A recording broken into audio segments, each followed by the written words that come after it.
Ja, meni se je zdelo to taka zanimiva priložnost, ne, ker do zdaj še ni bilo tega. Mislim, da ni bilo, da je letos drugič. Lansko leto sem zamudila, no in pa sem letos izkoristila priložnost. Ne. V glavnem prihajajo pacienti, ker nimajo opredeljenega zobozdravnika. Moramo se zavedati, da v bistvu večina ordinacij v Sloveniji v javnem sistemu opredeljuje pacienti. Pacienti imajo na voljo opredelitev kadarkoli, ne samo na današnji dan. Tako da pozivam paciente, da ne se kar opredelijo, tako da potem v primeru težav, bolečin, kakršnekoli komplikacij lahko dobijo skrb pri svojem osebnem zobozdravniku, ne pa samo dežurnem. V Klinički zbornici Slovenije smo v sklopu projekta ustnega zdravja organizirali dan odprtih vrat, v katerega smo povabili vse zobozdravnike, tiste, ki so zaposleni v javnih zavodih, koncesionarje, kot tudi zasebnike.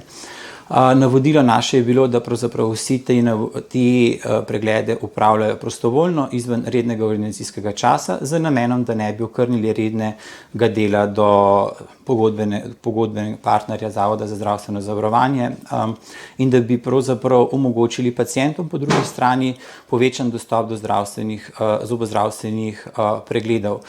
Ključni namen tega je predvsem to, da pacienti, ki niso do sedaj bili dolgo časa v zobozdravstvenih ambulantah, in moram povedati, da danes sem opravil že 6 pregledov, glavni razlog je bil, da ni bil pacient pri zobozdravniku 2-3 leta ali celo več, in so z naše strani dobili navodila, kako se znajdeti v našem javnem zdravstvenem sistemu, katere storitve so za njih pomembne. Zjutraj sem celo napisal recept za pacienta, ki je imel določeno zdravstveno stanje, ki nujno potrebuje zdravila in pač ni bil do sedaj pri zobozdravniku. Tako da v bistvu ozaveščamo paciente na ta način o pomenu ustnega zdravja in probamo jih aktivno usmerjati z našim znanjem tudi v javno mrežo, če je to le mogoče.